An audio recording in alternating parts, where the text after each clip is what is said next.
Bem, boa noite a todos. A gente está começando a gravação da nossa aula de organização e gestão escolar, pessoal da turma de São Paulo do Potengi, turmas A e B de pedagogia. Hoje é 19/8, são 20 horas e 23 minutos. Então, a gente está começando agora.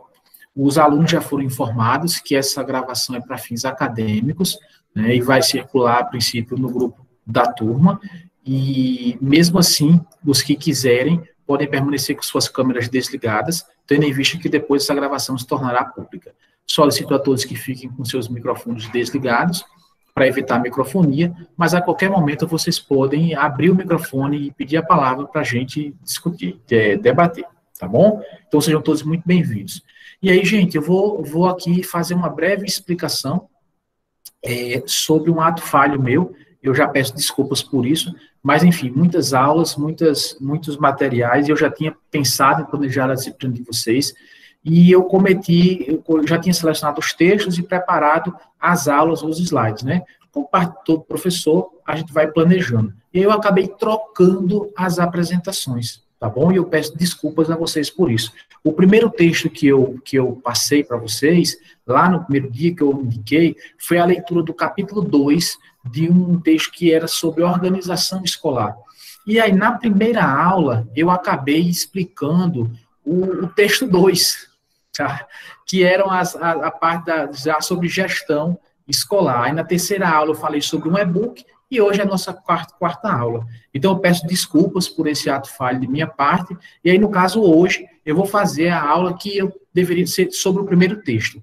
Por isso que eu não indiquei ainda a atividade avaliativa, tá bom? Quando eu peguei a atividade avaliativa, que eu olhei, que eu fui conferir, aí eu me toquei que realmente eu tinha deixado de dar essa aula para vocês. O que não interfere, os textos são os mesmos que eu tinha selecionado, tá bom? Vou trabalhar hoje o texto 1, que eu já deveria ter apresentado, e aí quando eu apresentar, vocês vão perceber que realmente vai complementar, não afeta em nada a disciplina de vocês, tá bom? Mais uma vez eu peço desculpas por essa falha de minha parte, por essa confusão, mas vamos para o texto que eu havia pedido para vocês lerem no primeiro momento. Eu vou compartilhar minha tela, lembrando que quando terminar a aula, talvez não hoje, mas amanhã eu já vou colocar o link de gravação da aula e também dos slides que eu vou utilizar nesse momento, tá bom? Então, quem leu os dois textos, e eu tenho certeza que vocês leram, né? Enfim, esse aqui é que deveria ser da primeira aula, tá bom? Mas não muda em nada a disciplina. Então, a disciplina de Organização e Gestão Escolar, eu sou o professor Davi Martins, esse curso é de Pedagogia, da FACEM FACERN, turma de São Paulo e Potengi, turmas A e B, e a aula do dia 19/8 de 2020. Então, aquele primeiro texto que eu tinha passado era o capítulo 2, a escola como uma organização educativa, né? Então, essa questão da escola como essa entidade, quanto essa organização, é uma coisa que a gente precisa entender e precisa identificar. Eu gostaria muito que vocês participassem, e aí eu já digo o seguinte, não precisa, de forma alguma, a gente falar os nomes de jeito nenhum, que a escola tal, a escola essa, mas quando a gente começar a falar sobre essa organização, eu vou começar a mostrar para vocês que existem alguns perfis de cada uma dessas organizações, e provavelmente você vai se identificar logo no começo com o perfil da sua instituição.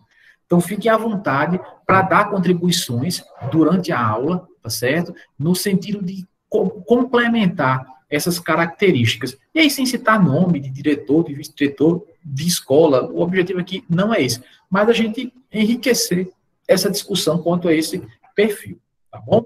Então, o texto lá trazia uma reflexão, logo no começo, mostrando esse ponto, né? A escola enquanto organização educativa e a transição, a partir de estudos sociológicos, dos modelos formal para um modelo mais interpretativo, tá bom?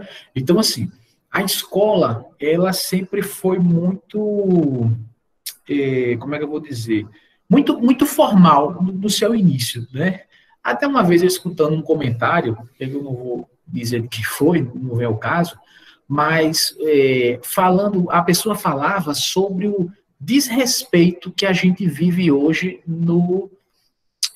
da questão dos professores, né? A nossa profissão ela sofre muito desgaste, muito maltratada, todo mundo assim bate e tal, fala mal e desrespeita e tal.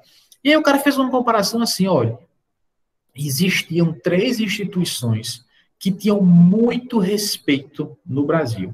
E aí ele dizia, a igreja, de uma maneira geral, e ela continua com a sua hierarquia e o seu respeito, os militares, e eles continuam com e a escola. Ele dizia, o professor era uma figura de destaque, o professor era uma figura de respeito. E aí, infelizmente, ao longo dos anos, esse destaque, esse respeito, ele foi sendo perdido pela instituição escola. Então, em instituições privadas, a pessoa dizia, né? O aluno chega, bota o dedo na cara da gente e diz, eu estou pagando o seu salário. Né? E aí, o comentário dele seguia na linha, por exemplo, nas instituições públicas, por exemplo, o desrespeito ao material, por exemplo, né? Ao vandalismo, ao desgaste, ao quebra-quebra, a uma visão errônea de que o público é de graça. O público não é de graça. O ente público, a instituição pública, ela custa muito caro. E aí, o problema é que é de todo mundo. E se é de todo mundo, não é de ninguém. É meio que essa visão que se tem.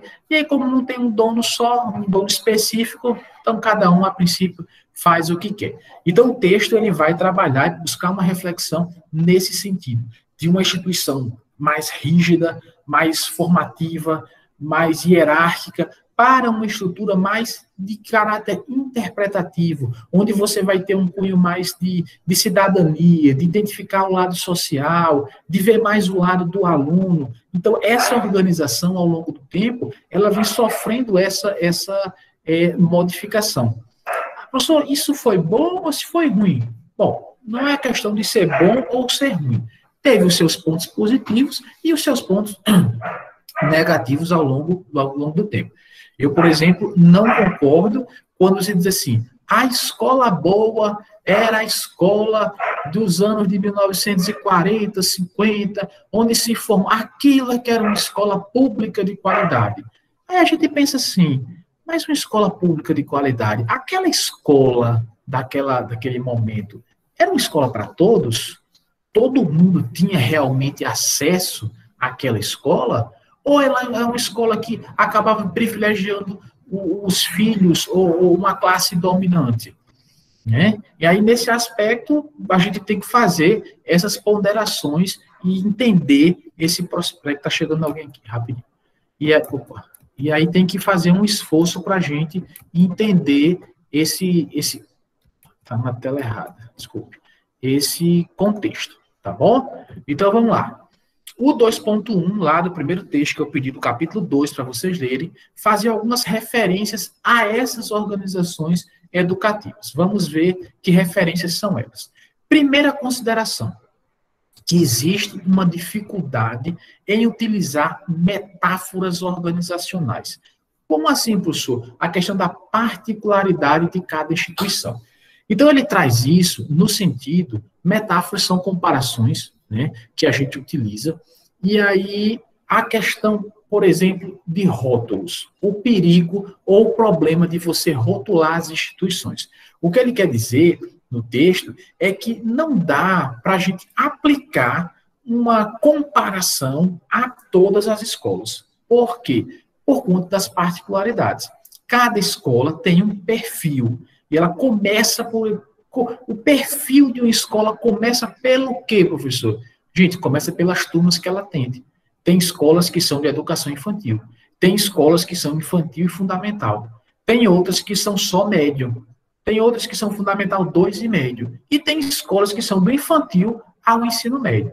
Então, só por essa decisão, que às vezes no público não depende de uma decisão de um projeto da escola, né, pelo ato de criação, ele vai atender a tal clientela, vai se constituir aí um perfil. Não dá para você dizer que um perfil que atende a educação infantil é o mesmo perfil que vai atender, por exemplo, uma escola que vai atender apenas educação de jovens e adultos e ensino médio. É outra conjuntura. E aí, esse é o problema, a dificuldade de você utilizar essas metáforas, assim, não, a escola, para ser boa, precisa desses elementos.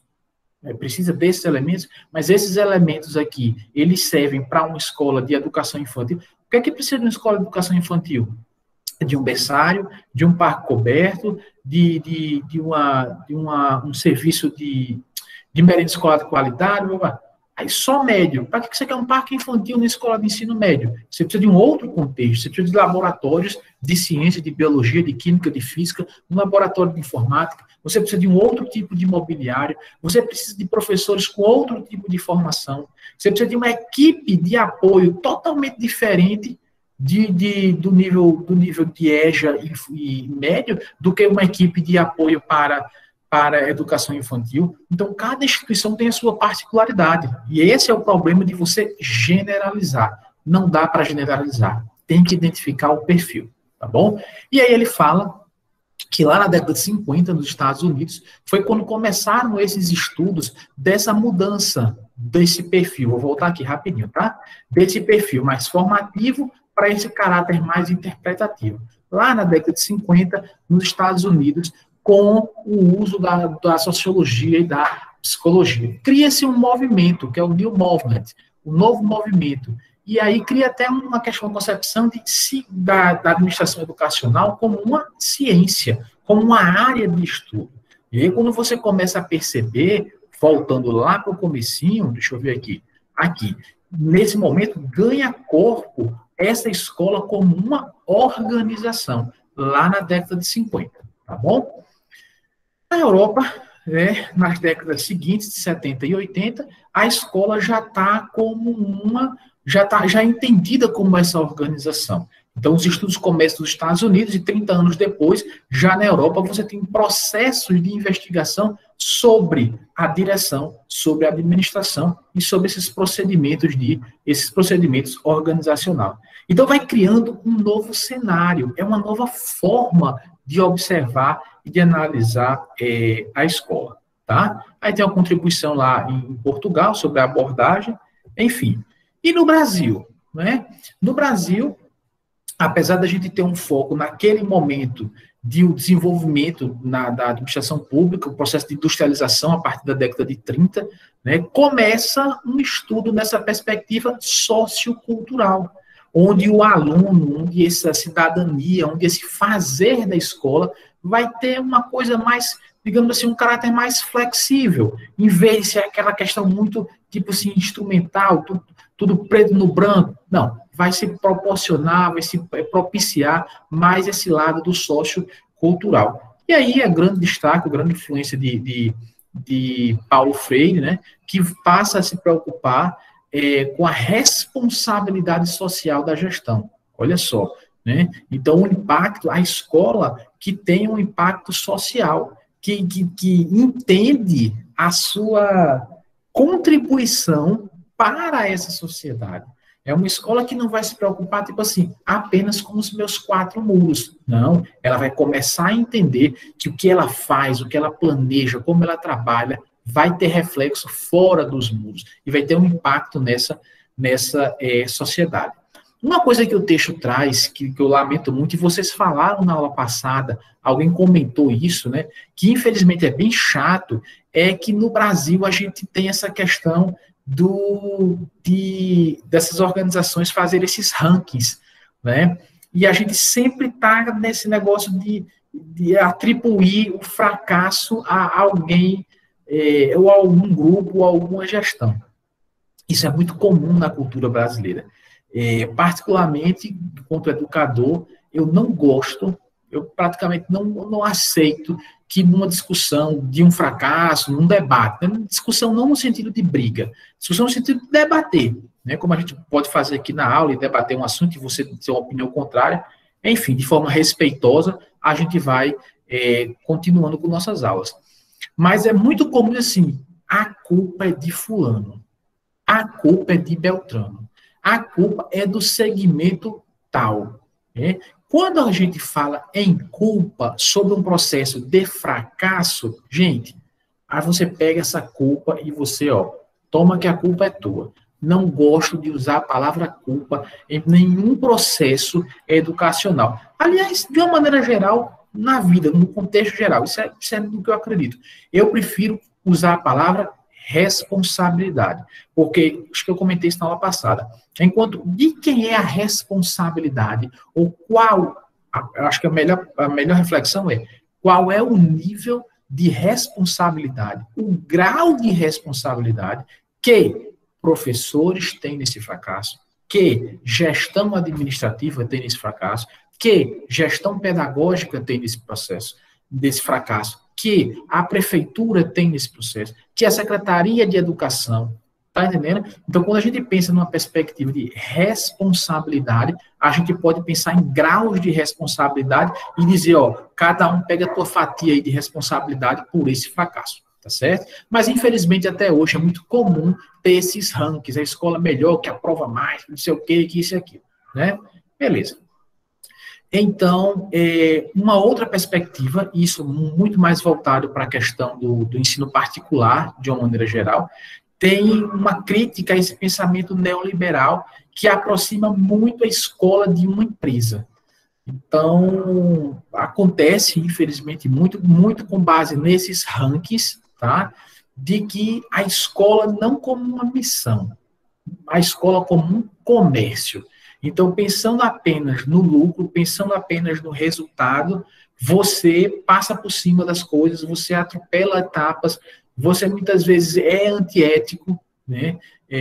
Muito comum aqui em Natal, por exemplo, um aluno que está se destacando numa determinada escola, e aí você tem um outro cursinho, outra escola, que sabe daquele rendimento daquele aluno e vai lá e faz um contato com aquela família. Eu mesmo já soube de informações assim, que me deixa muito triste, e diz assim, cara, minha escola é muito maior, mas eu te ofereço uma bolsa. Por que ele oferece uma bolsa para o cara ir para lá? Porque ele sabe que, pelo histórico, dedicação, bons resultados daquele aluno, em Olimpíadas e tudo, ele com certeza vai ser um dos aprovados no Enem, vai ser um cara que vai se destacar. E aí essas escolas, muito nesse pensamento neoliberal de comércio, de empresa, pensam em mostrar esse resultado. Aí ele não teve a paciência, esse aqui fica triste, né? Ele não teve paciência para pegar esse garoto, muitas vezes, lá no Fundamental 1, enquanto ele era muito danado, estava problemático, e trabalhou durante anos e anos, e foi mostrando aquele aluno, chamando aquela família para ajuda, e aí você constrói um processo. Não, ele quer pegar o resultado quase final do cara já na terceira série do ensino médio e abrilhantar ele, encantar ele com uma estrutura bacana, com uma proposta, com bolsa. Aí o garoto vai, que a família também gosta de uma estrutura melhor, e aí a cereja do bolo, a coroa, quem ganha é outra instituição. Coisas de Brasil, né? Mas enfim, vamos lá. E aí os modelos e as realidades da organizacionais das escolas. E é aqui que eu gostaria muito da participação de vocês, no sentido de colaborarem com características sobre esses modelos. Repito, sem dizer, professor, é mesmo que está vendo a escola a gestão de fulaninho. Não diga fulaninho, não. Diga assim, professor, esse tipo de característica é muito comum, já aconteceu isso e tal. Beleza, tá bom? Então, vamos lá. A partir das características das organizações educativas, são propostas 4 faces para a escola como organização, ok? Vou voltar aqui, são espécies de modelos, ok? Então, tem um modelo racional, tem um modelo da escola política, tem um modelo do sistema social e tem um modelo da escola anárquica, tá bom? Então, eu vou comentar aqui sobre esses 4 modelos e vocês fiquem à vontade para complementar as ideias, as características dela. Primeira dela, esse modelo racional. Sim, vamos voltar aqui. Se você me perguntar, professor, desses 4 modelos, qual é o melhor? Bom, não é uma questão de melhor ou pior. Isso aí, cada um de vocês, pela subjetividade, vai definir, por exemplo, com qual você se identifica. Pessoalmente, eu acho que o modelo mais adequado, pensando na educação como um processo, tá, seria o modelo racional, certo? E aí, vamos lá. Nesse modelo racional, primeiro, a condução dos trabalhos está pautado primeiro na verdade. Né? Ou seja, quando eu penso numa escola que tem um modelo pautado na verdade, eu penso numa escola que não usa o discurso faço o que eu digo, mas não faço o que eu faço. Né? É uma escola que, a princípio, eu vejo de forma coesa.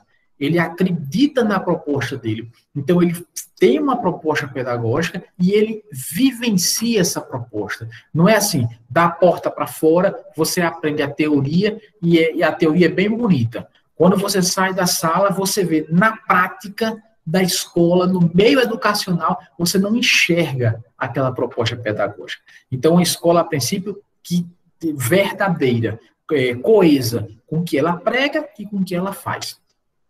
Segundo ponto, tem um pensamento e um trabalho orientado. Se é um modelo racional, existe um percurso um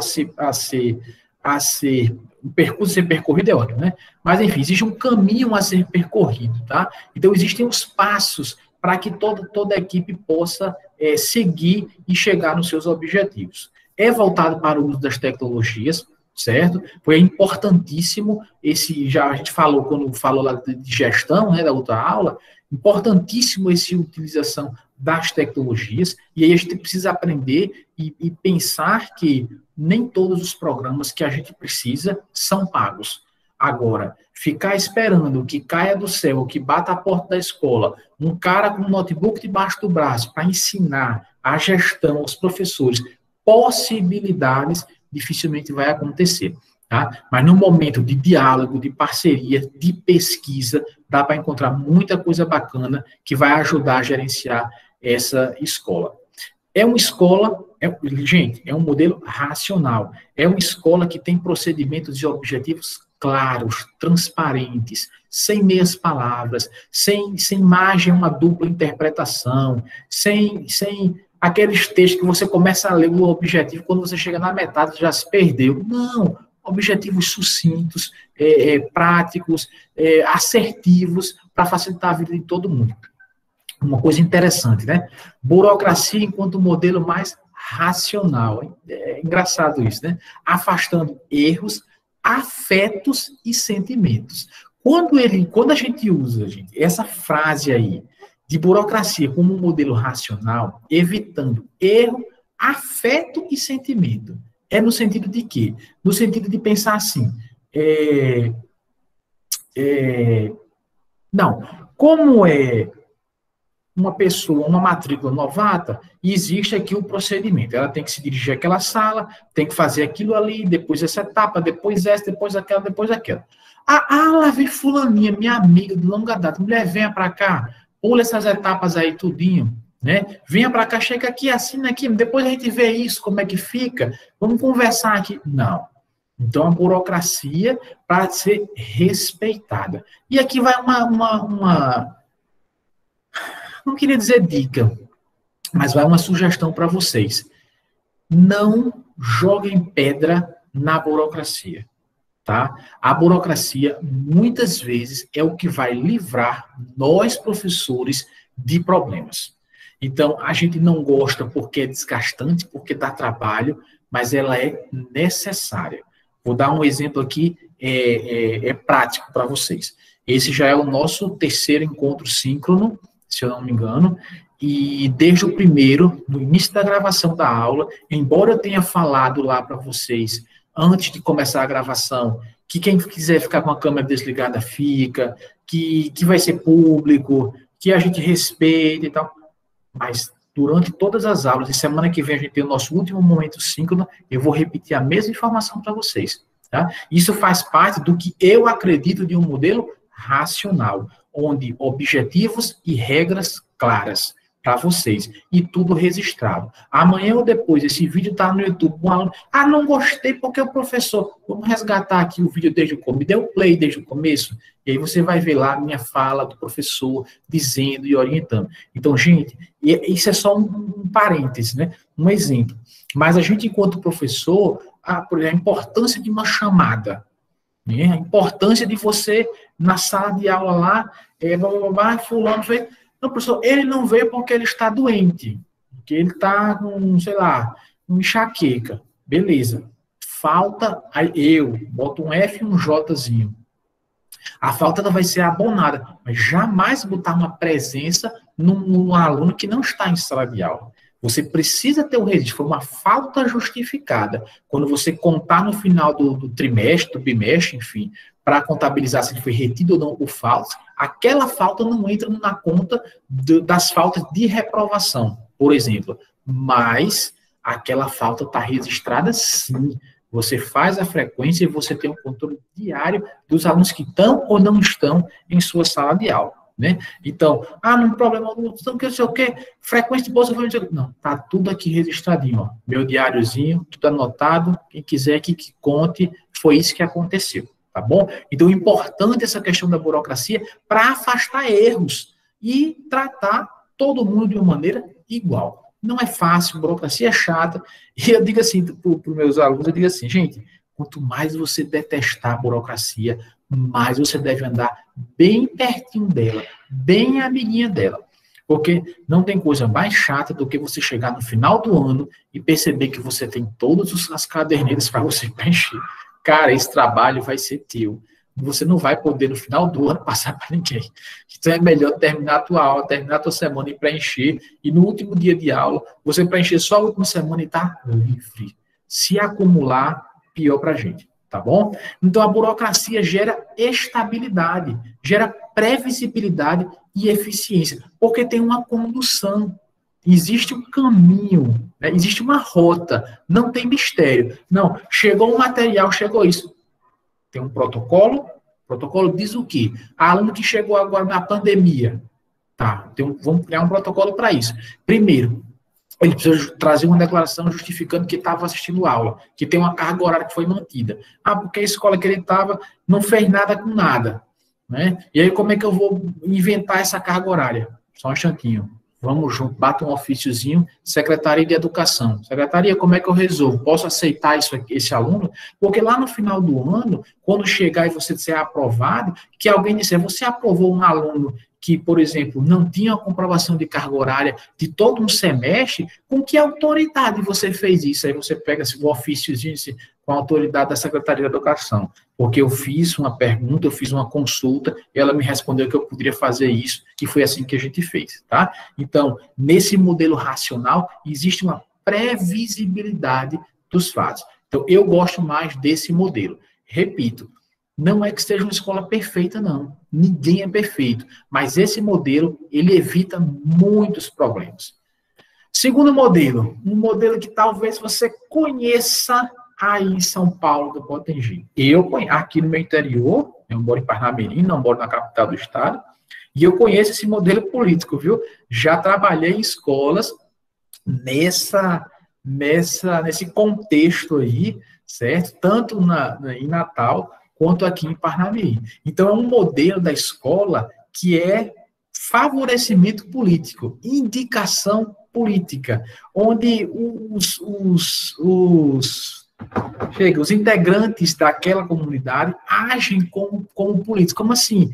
É uma disputa eterna de poder, é um ambiente de muitos conflitos, não é um ambiente harmonioso, tá? É um ambiente de eterna queda de braço, sempre um grupo ou uma pessoa quer demonstrar a sua força, a sua influência, a sua autoridade, a sua capacidade de chegar e de resolver, tá? Consequentemente, é um ambiente de objetivos conflituosos, obscuros e não partilhados. Isso é óbvio, né? Realce da diversidade de interesses, porque num ambiente de disputa de poder, de conflitos, são muitos interesses em choque, são muitas ideologias, e o texto nos caracteriza isso como as instituições de ensino superior, onde existe uma naturalidade na existência desses conflitos entre os grupos lutando pelo poder. E aí vamos lá, vamos pegar um exemplo da universidade, né? E aí você tem um centro de ciências humanas, letras e artes, aí você tem o pessoal da tecnologia, você tem o pessoal da área de humanas, o pessoal da área de tecnologia, e aí você tem os colegiados sempre buscando e querendo verbas do CNPq, para a base de estudo, sempre querendo verba para conseguir um laboratório novo para eles. Então, é uma estrutura não de pensar, por exemplo, numa coletividade, onde cada um quer puxar a sua sardinha para a sua brasa, tá bom? Um outro modelo. Gente, lembrando que vocês fiquem à vontade para abrir o microfone e fazer algum comentário, tá bom? Fiquem absolutamente à vontade. Esse modelo aí, que é um modelo de sistema social, aí você está pensando, o foco aqui é colaboração. Então, é um sistema muito mais associado a uma relação de confiança. É um ambiente muito mais tranquilo, de aprendizagem mútua, de colaboração. Eu não vou dizer que peca, né? Mas tem um sentido, por exemplo, que ele diz, coloca em segundo plano a proatividade. Gente, o que é proatividade? É numa situação onde ninguém sabe o que fazer, alguém dá um passo à frente e diz, cara, ninguém quer fazer não, o que é necessário fazer, pode deixar que eu faça. Então, a pessoa proativa é aquele cara que dá o passo à frente. E aí, nesse modelo, se coloca em segundo plano, por quê? Porque é um modelo social. É um modelo de colaboração. Então, é um modelo que valoriza muito mais o grupo, a ação do grupo, do que a proatividade de um indivíduo, tá bom? Então, prioriza a análise de um contexto e valoriza esse clima organizacional, o que é muito positivo. Gente, coisa ruim é você trabalhar num ambiente hostil é uma palavra forte demais, mas num ambiente de desarmonia. E aí eu falei isso na aula passada, né? A questão da gestão de pessoas, a importância que eu considero e que uma das mais importantes faces da gestão é você gerir pessoas. Eu também falei, peguei um gancho nessa questão de gestão de pessoas e disse, agora, não vamos pensar na gestão de uma pessoa do ponto de vista macro. Não. Vamos pensar no micro. Tá, você trabalha, tá, e a gestão da sua vida?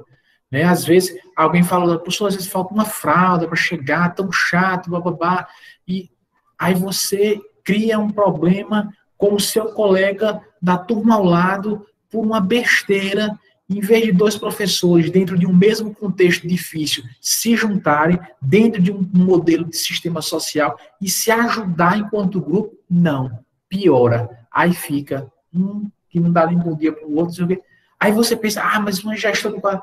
Cara, e o que é que a gente está fazendo por essa gestão no dia a dia? Né? Isso é uma reflexão para a gente fazer. Então, prioriza essa análise desse contexto, desse clima organizacional, que é muito positivo. E valoriza esses indicadores determinados da organização, da ação organizacional. Modelos assim, eles priorizam muito por indicadores. Então, a escola está indo bem? Né? Vamos lá, você é feliz? Aí você, professor, define a felicidade. Ih, já tem algum problema aí. Mas você é feliz? Esse cara, é porque felicidade é uma coisa tão ampla. Você é feliz em relação ao seu relacionamento pessoal? Você é feliz em relação ao seu trabalho? Você é feliz em relação aos seus filhos ao seu marido, à sua esposa? Você em relação aos seus sonhos que você realizou? Aí você tem que, na verdade, pensar em algumas áreas separadamente e dizer, aqui eu sou muito feliz, acho que eu mais ou menos aqui eu não sou feliz. Aqui eu sou, de uma maneira geral, me sinto feliz. Então, essa ação organizacional tem que valorizar esses indicadores. Como é que a escola está em relação às famílias? Está trabalhando bem as famílias? Como é que é a questão da adesão dos alunos aos projetos da escola? A escola, por exemplo, fez um projeto cultural. Adesão, 0. A escola fez uma gincana, adesão, 20%. A escola fez um projeto, sei lá, de trilhas. A adesão aqui, 30%. E, então, assim, tem que criar os indicadores para pensar nessa coletividade. Não é porque, por exemplo, uma sala com um professor que tem uma metodologia bacana que a escola deve ser considerada como boa. Não estou dizendo que a gente tem que ter perfeição em todas as áreas, mas tem que haver um equilíbrio. Não dá para ser uma gangorra, né? Um aspecto muito bom e um aspecto muito ruim. Não, é questão de colaboração. Tem que ser bom, tem que ser um termo médio para todas as áreas. Aqui tem um modelo anárquico que, olha só, gente, democracia é uma coisa que eu admiro bastante, né? Agora, infelizmente, algumas pessoas têm uma visão até deturpada sobre democracia. Não, porque é democracia, eu falo o que eu quiser. E aí, blá, blá, blá, blá, e começam a ofender as pessoas. Não, você pode expor a sua opinião. Mas não é porque é uma democracia que eu, por exemplo, teria o direito de tratar mal nenhum dos meus alunos, de jeito nenhum. A gente pode abrir aqui, daqui a pouco eu vou abrir a tela, e naquele momento eu acho que tinham 16 alunos participantes. Vocês podem começar a dar as suas opiniões e eu posso não concordar com nenhuma das suas opiniões. Você pode não concordar com nada do que eu estou fazendo. Mas isso não nos dá o direito de faltar o respeito um com o outro, né? Então, nesse modelo anárquico, é um modelo daquele grupo de pessoas ou daquele segmento que a democracia vota, fulano ganhou, não sei o quê, eu não aceito. Não é democracia? Não.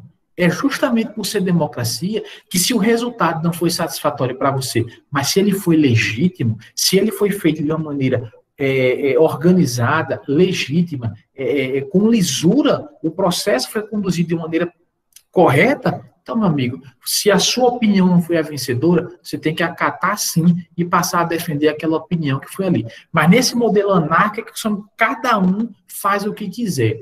Né? Então, é um modelo, é uma escola. Perceba que são perfis. Né? E aí, às vezes, você pode conhecer alguém de outro município e tal, e o cara diz, cara, aquela escola ali, pelo amor de Deus, ninguém quer trabalhar ali. Já naquela outra, é o sonho de consumo. Aquela outra não é uma escola morra, nem fede, nem cheira. Perceba que cada instituição tem a sua característica, né? E aí esses modelos, eles podem casar perfeitamente com alguma delas ou necessariamente não. Você pode dizer, professor, aqui nenhum desses modelos se adequa, tem um outro. Perfeito. Então, esse modelo anárquico está ligado à insensatez, a um jogo de interesse, de empurra-empurra, a uma coisa aleatória. Perceba que é muito antagônico a esse modelo aqui do racional, né? Que existe uma previsibilidade, que existe a previsão, por exemplo, de protocolos, de uma conduta a ser seguida, que diminui os erros, que busca uma eficiência. Aqui não, meu amigo. Aqui, como diz popularmente, é o samba do crioulo doido, né? Objetivos conflituosos de cada grupo não são partilhados como uma democracia, né? E uma opção radical e contrária ao racional e ao burocrático. Esse modelo aí, ele é muito característico, muito forte, quando existe a falta de clareza de objetivos e quando você tem muitos conflitos. Então, é uma escola que não dá para você, não consegue se implementar um projeto, não é uma escola eficiente, né? Bem complicado. Ainda sobre esse modelo anárquico, o que é que o texto nos traz? Que esse modelo anárquico, ele é descrito através de 3 metáforas, de 3 modos de comparação. Primeiro, uma metáfora de uma anarquia organizada, é ótimo, né? Anarquia organizada. Mas, enfim, onde você tem preferências e objetivos que são inconstantes, variáveis, de repente varia de acordo com o humor, o bom humor, o mau humor dos gestores, certo? E ele faz, inclusive, uma comparação, de novo, com as universidades, onde tem uma participação fluida, porque o contexto de uma universidade, pensando a nível macro, realmente, dependendo da universidade, por exemplo, é um mundo.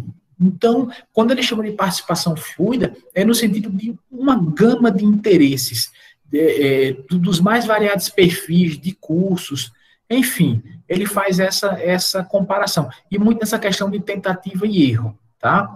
Tem uma outra metáfora, que é do caixote de lixo, que essa tomada de decisões, os problemas são postos à mesa, o problema da vez é esse aqui, tá? E aí não busca uma conexão. Vamos pensar aqui de novo em departamentos. Um departamento de ciências humanas, um departamento de tecnologia, da área de saúde, da área tecnológica, e de repente, quando você não conversa com esses departamentos, quando eles não conversam entre si, esses problemas, eles são muito até repetitivos.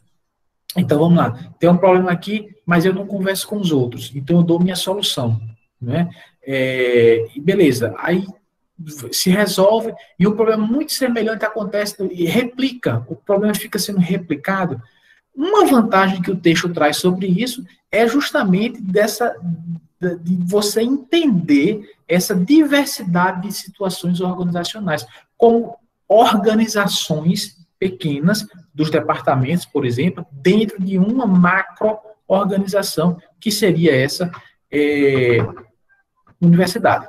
E ele faz uma metáfora, uma comparação de uma débil articulação, que basicamente é um desdobramento dessa primeira, né? Onde você tem elementos desconectados, onde falta esse diálogo.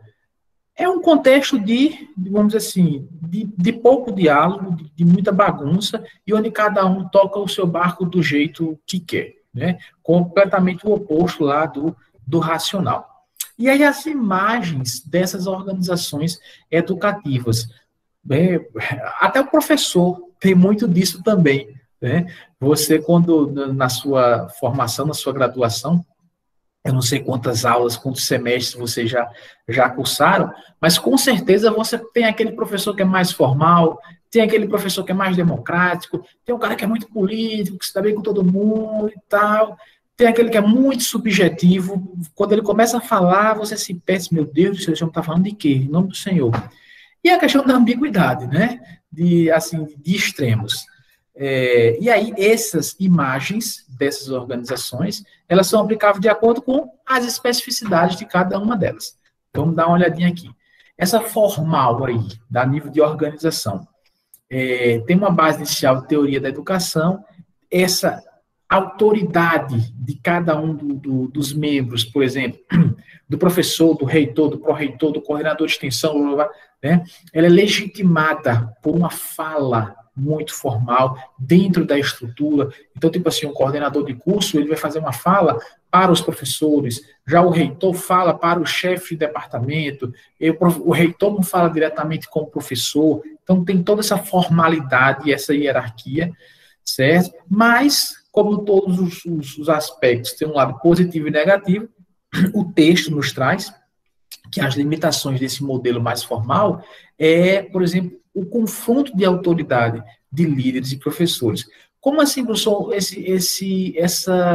essa limitação? Porque o formato mais formal, né, ele é legitimado por esse discurso. Então, esse confronto, essa discussão, esse debate, que é muito salutar num ambiente democrático, né, ele não existe com tanta fluidez. Então, por isso, limita um pouco, né? E aí também, hierarquia e saber profissional, racionalização e relações interpessoais. Eu acredito, como já disse a vocês, na importância da gestão de pessoas e invisto pesado em relações interpessoais, entender o outro, se colocar no lugar do outro. É muito bacana a questão de empatia, né? Falta muito em muitos aspectos, em muitas áreas. Mas aí isso se contrapõe a uma racionalidade. Não, eu sou eu, você é você, minha função é essa, sua função é aquela. Então, enfraquece um pouco, ou não é que enfraquece, é que não investe tanto nessas relações interpessoais. O modelo democrático também é uma coisa que eu gosto bastante, mas fazer democracia na prática não é tão fácil, tá bom? Vamos lá. Busca de um consenso, e aí não é uma unanimidade, certo? Não é uma questão de buscar uma unanimidade ou querer uma unanimidade, não. No modelo democrático, a pessoa que está conduzindo a gestão, essa organização, tem que entender que existem realmente várias opiniões, né, sobre isso. O poder é partilhado, e aqui uma orientação que eu dou a vocês. Quando você estiver na gestão, quanto mais poder você partilha, mais você ganha poder. Quanto mais você respeita as pessoas, mais esse respeito se volta para você. Então, você se distancia de uma postura, que eu já comentei também, de chefe, de setor, e você passa a ser visto como uma liderança acadêmica, tá bom? Bem interessante isso. Limitação, a dificuldade de construir consenso. Por que a dificuldade? Porque é democrático. Então, numa democracia, você tem, num colegiado, Você tem que ouvir a todos. Não dá para você ouvir os seus 3, 4 amiguinhos e deles você tirar suas decisões. Então, dá trabalho por isso, por essa dificuldade de abertura de vez e voz que todo mundo tem que ter. Mas é o mais importante, é o que eu considero como sendo o mais válido. Um certo descuido para o surgimento de conflitos.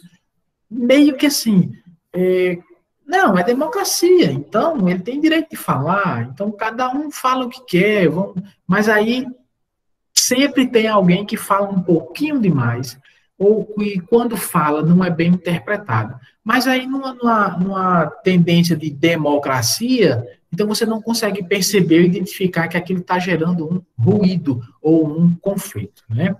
E também uma limitação é essa relação no processo participativo e a tomada de decisões.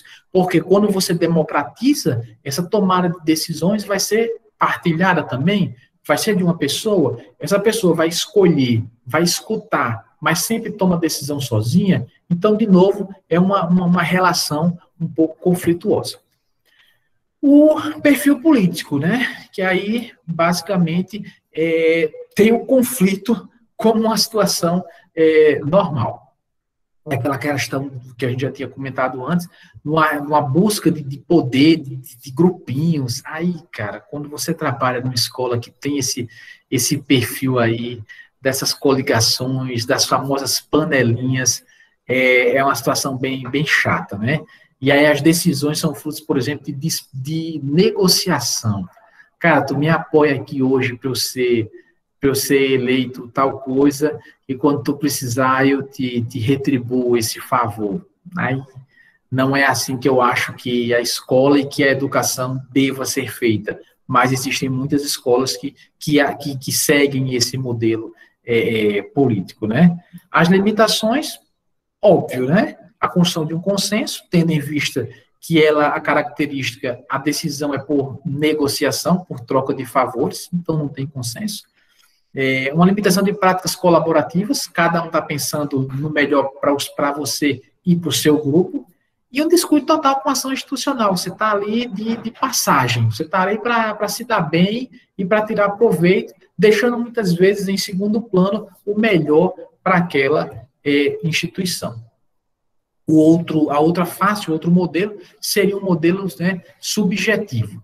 E aqui também, vamos lá, aqui acho que está chegando alguém agora? Não. Aqui, nesse sentido, um pouco o outro lado da moeda daquele modelo mais racional, né?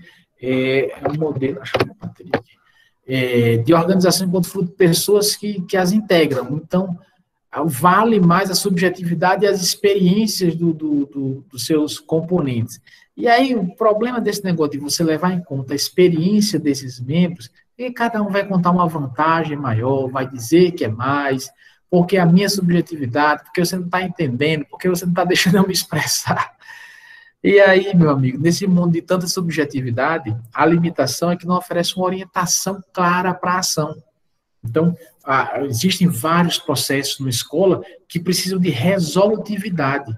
E aí, resolutividade pede uma celeridade em alguns processos, em algumas tomadas de decisão. E quando está muito no meio da subjetividade, de escutar a experiência de todo mundo, aí às vezes você perde um prazo, ou um processo que não é bem conduzido, e aí você afasta de repente os seus alunos, porque eles sabem que fica, tipo assim, remanchando demais para resolver uma coisa tão simples. Um modelo mais ambíguo, né, bem complicado também.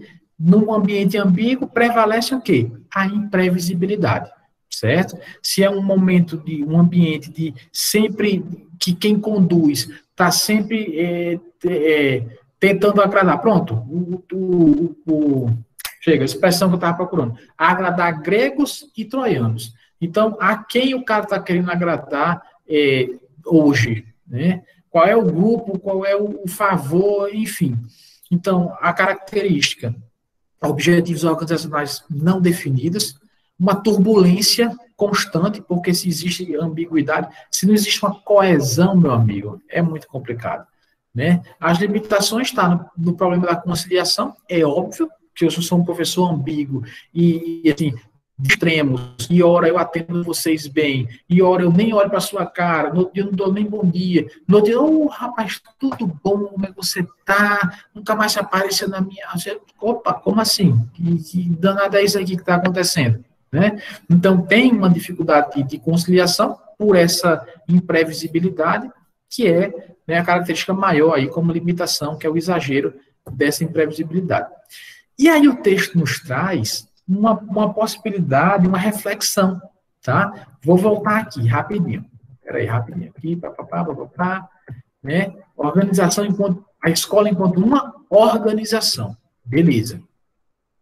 Faz algumas reflexões sobre esse processo de organização e os modelos de organização, que são o racional, o político, o do sistema social e o da anárquica. E aí a gente vem comentando todos eles, certo? E aqui a imagem que passa para a sociedade quando você tem esses modelos. Uma imagem de ser uma escola formal, uma imagem de ser democrática, uma imagem de ser política, de ser mais subjetiva, ou de ser uma instituição eternamente que vive de ambiguidades. Tipo assim, como a sociedade vê essa organização. Mas aí tem essa proposta de organizacional. Que proposta é essa? A escola só pode ser aqui um modelo? A escola só pode ser racional ao extremo? Né? Ter apenas uma imagem. Aí eu pergunto, existe unanimidade dentro do mundo subjetivo que a gente vive?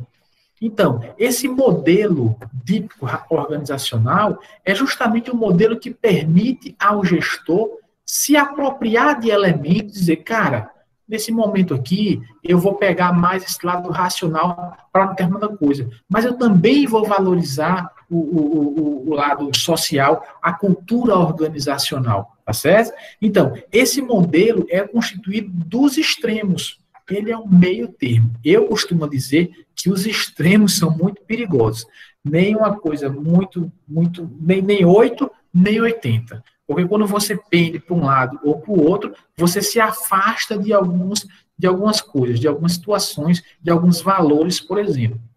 Então, esse modelo, ele é o que permite a gente pegar e, tipo assim, formar uma coisa mais eclética, formar uma coisa como um conjunto das melhores qualidades de cada um desses perfis desse modelo e dar uma cara nova para a escola. Seria um equilíbrio entre a burocracia e a anarquia organizada, tá bom? Esse é o texto que eu havia pedido para vocês, né, daquela leitura do capítulo 2.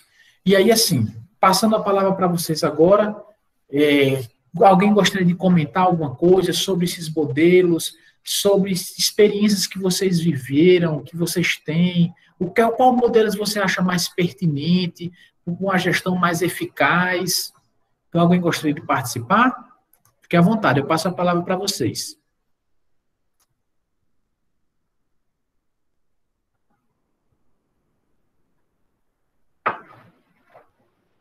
Gilcarla, professor. Oi, Gilcarla, boa noite. Boa noite. Infelizmente, eu acho que não só nos interiores, como nas capitais, o modelo político é um dos que mais predominam. Infelizmente, né? Mas o racional e o social, a junção deles dois, não sei se teria escola perfeita, seria a gestão perfeita, mas seria bacana ver essa junção deles dois. Concordo com você, Gilcarla. Até na minha fala eu disse, né, que, gente, quando eu cheguei no modelo político, né, eu disse assim, olha, eu moro aqui no Parnamirim, eu moro em Natal, mas já trabalhei, já atuei em escolas com um perfil extremamente político, de muita troca de favores, de indicações, onde eu ia dar aula, disse, cara, não acredito que eu estou indo dar aula de novo nesse lugar, porque tinha realmente esse perfil. E aí também faz parte de uma cultura a nível Brasil, a gente sabe, infelizmente, né, do uso dessas indicações, desse toma lá da cá, que a gente espera que acabe um dia. O que eu costumo dizer, já disse para vocês, e acho importante dizer, é que, assim, no futuro, a gente vai passar para frente o que a gente quiser. né? Amanhã ou depois estarão vocês à frente de uma gestão, compondo, não, talvez não como um gestor maior de uma instituição, mas compondo uma equipe de gestão. E aí a gente vai olhar e vai dizer, cara, vou replicar o modelo que eu não gosto, que eu não concordo, vou cair naquele discurso, faço o que eu digo, não faço o que eu faço, aí vai caber a cada um de nós. Mas obrigado por sua participação, Jucarla. Mais alguém gostaria de comentar sobre o texto, dos modelos? Passo a palavra para vocês mais uma vez.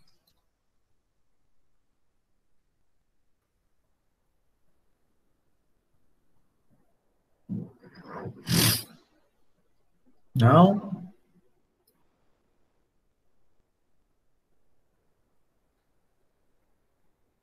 Ok, então. Pronto, então, mais uma vez, eu vou explicar, vou deixar gravado aqui, né, para quem chegou depois, que, assim, houve um equívoco de minha parte, um ato falho, eu peço desculpas. Eu tinha mandado é ótimo, perdão. Eu tinha pedido para vocês, orientado, a leitura do capítulo 2, do primeiro texto lá, que era sobre esse momento, sobre esses modelos organizacionais. E acabei que me confundi aqui na organização das aulas e trabalhei logo a parte de gestão, que foi o último texto que eu mandei para vocês agora. Mandei um texto que era a cara da última aula, realmente, tá? Então, não interferiu na disciplina, eram os textos que a gente já ia trabalhar mesmo, tá certo? E aí esse tem um caráter mais de organização, desse caráter organizacional, bem mais afastado, digamos assim, do que a parte de gestão. Então, hoje não, já são 9h20, eu ainda tenho que fazer outras coisas, mas amanhã, aí sim eu vou colocar a proposta de avaliação, e aí vocês vão entender perfeitamente essa proposta para vocês fazerem uma redação, tá? Um texto, onde vocês vão explicar basicamente, com base nesses modelos aí que a gente trabalhou hoje, e lembrando da importância da gestão.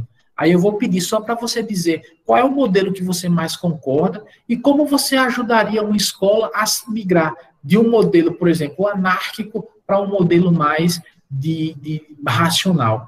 Que ideias você teria, tá bom? Vou dar uma semana de prazo para vocês responderem, talvez mais ainda, eu posto na manhã na quinta-feira, vou dar, tipo assim, até o sábado da outra semana para vocês me enviarem, tá bom? Pelo WhatsApp mesmo, no privado, vocês vão me mandando, tá certo? E aí, nosso próximo encontro, daqui a uma semana também, no dia 26, no segundo horário, porque eu tenho aula no primeiro horário, tá certo? Então, gente, eu abri a palavra para vocês, não quiseram participar, normal, isso, tá? Quando acabar aqui a aula, posto já os slides da aula de hoje também lá no grupo, e até amanhã, talvez hoje ainda, a orientação da atividade avaliativa, tá certo? Então, eu agradeço pela participação. O texto é em PDF? O texto é em PDF, tá lá, eu sempre indico lá, Jucarla, em PDF, tá bom? Aí envia direto para o seu WhatsApp, né? Não, perdão, o texto, a sua resposta que você diz? Isso. Não, fique à vontade. Pode ser tanto no Word, documento Word, ou documento em PDF. Eu procuro sempre entender, Jucarla, a dificuldade, às vezes, a particularidade de vocês, e nas orientações vão duas possibilidades. Você vai poder encaminhar para mim pelo WhatsApp, anexando direto, que vocês têm meu contato, é óbvio, ou aí eu vou mandar o meu e-mail lá. E aí vai ficar a cargo de cada um de vocês. Mandar por e-mail ou anexar no WhatsApp. Tá certo? Okay. Mas aí vai bem direitinho lá no texto, na informação que eu vou mandar. Tá certo? Então, estamos encerrando nossa aula de hoje, 9h20. Muito obrigado pela participação de todos. Qualquer dúvida, pode me chamar lá no WhatsApp, que a gente está para ajudar. Tá bom? Fiquem todos bem, boa noite e até a próxima aula. Estou encerrando a gravação nesse momento. Boa noite.